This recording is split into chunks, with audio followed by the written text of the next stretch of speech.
हम्म।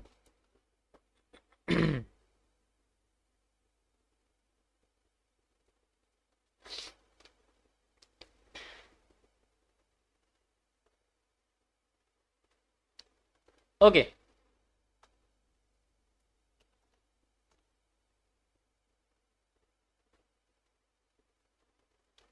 सो हमारे पास अभी बिटकॉइन है, इसको थोड़ा सा अपडेट कर देते हैं, क्या रहा क्या नहीं रहा, है ना, थोड़ा सा अपडेट कर देते हैं इसको।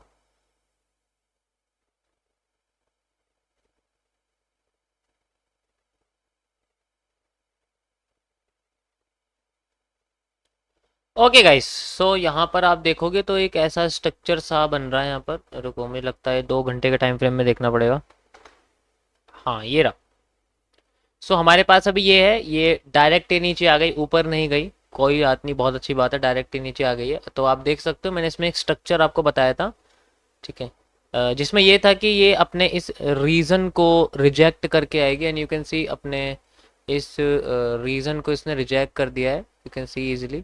एक मिनट में देखता हूँ, वेरीफाई करता हूँ यही है या नहीं है। यस, यही रीज़न है, आप देख सकते हो, सेम आपके सामने बन रहा है। ओके, डायरेक्ट है, अभी उठ रही है, अभी मतलब अभी उठने की कोशिश कर रही है। आप देख सकते हो, यहाँ से मैंने आपको दिखाया था कि पहले उठने की कोशिश कर सकती है, देन इस रीजन में अपने आप को रिजेक्ट करके फिर अपने आप को ले जाने की कोशिश कर सकती है। अभी फिलहाल के लिए स्ट्रक्चर मैपिंग के हिसाब से मार्केट ने एग्जैक्ट इतना बड़ा मूव हमें दे दिया है, जस्ट लाइक ये जो आप देख रहे हो, यानी कि 40% एनालिसिस ऑनगोइंग है, एक्यूरेट है, चल रही है अपने हिसाब से। अभी ये अपने इस वाले रीजन में मैंने ऑलरेडी आपको बताया था कि अगर यहाँ पर सस्टेन करती है तो रिवर्सल आने के ज़्यादा चांस रहेंगे। अगर सस्टेन नहीं करती है, ठीक है,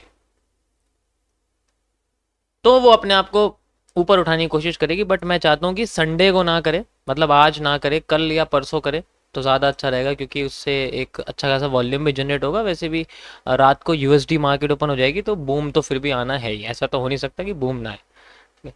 पर हाँ, बाकी की मार्केट्स के ऊपर भी ये सब चीज़ें डिपेंड करती हैं, कि जैसे अभी मान के चलो कि जो गोल्ड है ना, वो गोल्ड हाई पर चल रहा है। अब जब हाई पे चल रहा है तो लोगों लोगों को ये रहेगा कि जब उसका हाई है तो डिमांड पूरी हो गई है। अब डिमांड पूरी होगी तो वो जैसी मार्केट खुलेगी तो वो डिमांड पूरी होने के बाद सप्लाई क्रिएट करती है, तो बस इस चीज़ से इफेक्ट पड़ सकता है कि अगर ये अपने आप को सप्लाई में लेना चाहती है तो ये बूस्ट ना करके रिवर्सल देना शुरू करे, जस्ट लाइक यहाँ पर किया था, ऐसा ही रिवर्सल देना शुरू करे। मतलब जैसे यूएसडी मार्केट 3:30 बजे खुलती है ना, इस तरीके से ऐसे इफेक्ट जो है कोरिलेट होते हैं, यूएसडी की वजह से ये कोरिलेट होते हैं, और बाकी इसका कोई बड़ा रीज़न नहीं आता। ठीक है, इस तो अभी देख सकते हो ये चल रही है, क्योंकि ये मैंने 2 घंटे के टाइम फ्रेम पर करा था, तो आप समझ ही सकते हो कि ज़्यादा कैंडल नहीं बनती है, इतनी कैंडल नहीं बनती। अब भी आप देखो, अगर यहाँ से देखोगे तो 1 2 3 4 5 6 7 8 9 10 11 12, सिर्फ 12 कैंडल बनी है। इसका मतलब 24 घंटे हुए हमें। ऑब्वियस सी बात है, 12 24 घंटे पहले मैं इसी टाइम लाइव आया था है ना। तो इतना ज़्यादा कैंडल नहीं बनती है, और आप समझ ही सकते हो कि इतना बड़ा स्ट्रक्चर अगर इसको बनाना है तो कम से कम 72 से 90 कैंडल चाहिए। अब मेरी नज़र तो मैं देख के बता ही देता हूँ कि कितनी कैंडल बननी चाहिए। 90 कैंडल कम से कम, आप समझ सकते हो कि 180 घंटे, यानी कि 3 दिन, कम से कम 3 से 4 दिन ये। बाकी अगर अपना मूव जल्दी दे देती फिर तो और अच्छी बात है, बट इतना टाइम तो लगना चाहिए रेंज एनालिसिस के हिसाब से।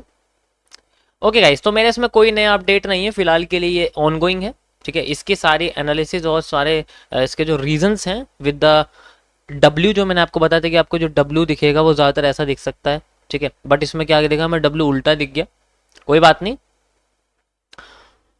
डब्ल्यू है। ज़्यादातर अगर ये बॉटम इसका नीचे रहता तो अच्छा रहता, ये ज़्यादा ऊपर नहीं उठ पाता और नीचे आता फिर रिवर्स जल्दी कर देता, लेकिन ये इसका बॉटम ऊपर उठ गया। ऐसा नहीं बना जैसे मैंने आपको बताया था, ऐसा नहीं बन पाया, कोई इशू नहीं है।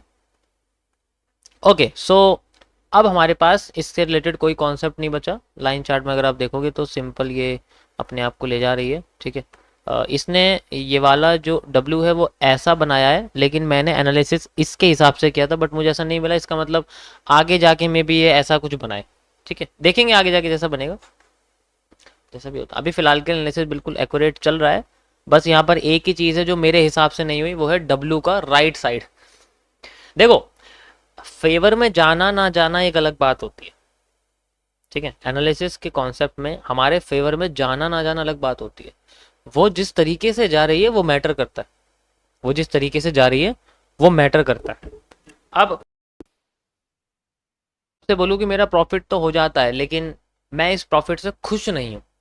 अगर मेरा लॉस हो जाता है तो मैं इस लॉस से खुश हूँ। अब दोनों में फर्क है। अगर मेरा लॉस होता है तो मेरा अगर स्टॉप लॉस होता है तो ये मेरी कैलकुलेशन के हिसाब से होता है, तो मैं बिल्कुल एक्यूरेट हूं। अगर मेरा टेक प्रॉफिट होता है और मेरी कैलकुलेशन के हिसाब से नहीं होता है तो मैं इनएक्यूरेट हूं। एनालिसिस की फील्ड में ये चीजें मायने रखती हैं, सिर्फ बैलेंस का प्रॉफिट होना जरूरी नहीं है यहाँ पर, ठीक है, क्योंकि ये अभी तो नहीं समझ में आएगा। जब लॉन्ग टर्म में खेलोगे ना, 4-5 साल लगेंगे, तब तुम्हें समझ आएगा कि इंपॉर्टेंट क्या है, बिना समझे वाला प्रॉफिट या समझने वाला स्टॉप लॉस, दोनों में बहुत फर्क है।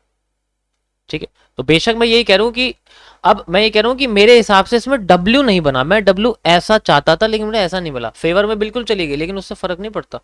फर्क पड़ता है कि स्ट्रक्चर ऐसा क्यों नहीं बना, इसका मतलब आगे जाके स्ट्रक्चर ऐसा जरूर बनेगा, तभी अपने आप को ऊपर उठा पाएगी।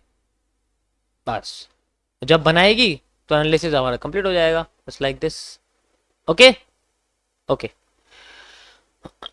क्योंकि ऑलरेडी आपको पता है ये अभी डब्ल्यू बना नहीं है। ये अभी डब्ल्यू जो इसने बनाया है वो कौन सा बनाया, मैंने आपको जो ये जो डब्ल्यू बनाया है, ये डब्ल्यू इसने ये नहीं बनाया अभी, अभी तो मार्केट स्ट्रेट चल रही है।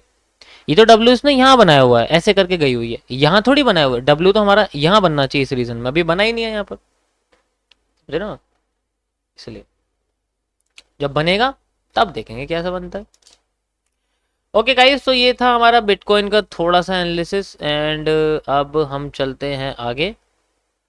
आगे किसके पास, अब हम चलते हैं गोल्ड के पास। वैसे तो गोल्ड की मार्केट ऑलरेडी बंद दी है, मैंने इसका एनालिसिस कर दिया है। अगर आप देखोगे तो ऊपर जाओगे तो आपको दिख जाएगा, ठीक है। आप टेलीग्राम चैनल पर जा सकते हो, उसमें मैं ऑलरेडी इसके एनालिसिस आपको बता चुका हूँ, क्या क्या हमें देखने को मिल सकता है और क्या क्या हमें देखने को नहीं मिल सकता। ओके ओके,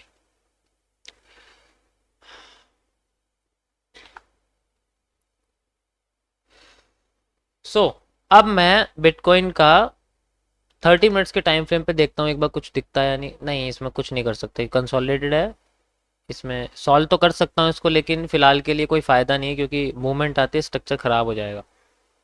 ओके, सो ये था गाइज आज का आपका छोटा सा एनालिसिस। वही है कि जो कल हुआ है उसी को मैंने रिकैप कर दिया, बाकी कुछ नया नहीं है फिलहाल के लिए, क्योंकि जब तक कोई चीज़ कंप्लीट नहीं होगी हम उसके रास्ते में जो है पत्थर नहीं फेंकेंगे अपने हिसाब से बनाने के लिए।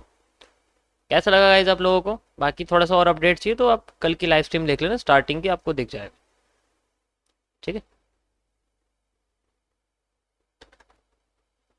ओके, सो आते हैं वापस, चलो 1 मिनट के टाइम फ्रेम पर इसको मैं सेटअप कर देता हूँ। छोटी सी रेंज रखते हैं, यहाँ से लेके यहाँ तक की 400 पॉइंट की रेंज है, और मार्केट अपने आप को बैंड करके कंप्लीट कर चुकी है बैंडिंग, और अपने आप को अब नीचे गिरा रही है, आप देख सकते हो इजीली। ओके, सो आज मैं प्योर एसएमसी यूज़ करने वाला हूँ, 110% प्योर एसएमसी यूज़ करूँगा आज मैं, एमएमसी यूज़ नहीं करूँगा। कोई रिवर्सल एरिया नहीं, कोई रिटेस्टिंग नहीं, ओनली एसएमसी, ठीक है। या फिर वही रिवर्सल एरिया लगाऊं, बताओ। वैसे तो एमएमसी वाले हम लोग, एसएमसी नहीं करनी चाहिए।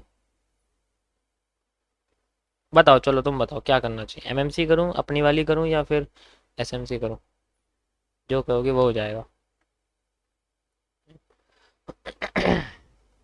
क्योंकि एसएमसी में क्या है, सारे नए टॉपिक्स हैं तो लोगों को समझ में नहीं आएगा, इसलिए मैं कह रहा हूँ। है ना, हाँ मुझे भी ऐसे लगता है, क्योंकि एसएमसी अगर मैं कराऊंगा तो फिर वही बात है कि लोगों को समझ में नहीं आएगी, आधे लोगों की मैंने स्टार्टिंग में ही थोड़े बहुत बताया, ठीक है। चलो कोई बात नहीं, दोनों का मिक्सअप कर दें। हैं? कोई बात नहीं, चलो चलो इसको सेटअप करता हूँ मैं, थोड़ा एसएमसी कर लेता हूँ मैं, कोई बात नहीं, क्योंकि आज लाइव में एनालिसिस थोड़ा कम ही होगा, संडे का टाइम है तो वॉल्यूम नहीं होता इतना। मैं टॉपिक एक्सप्लेन करूँगा, आज बहुत लंबा टॉपिक है, ठीक है। टॉपिक लंबा है इसलिए आप ये कह सकते हो चलते ही रहेगा। ओके, सो पहले इसको समझते हैं कि ये क्या बना रही है अभी फिलहाल के लिए, ठीक है। अभी अपने आप को डाउन साइड लेके आ रही है और फिलहाल के लिए सब कुछ तो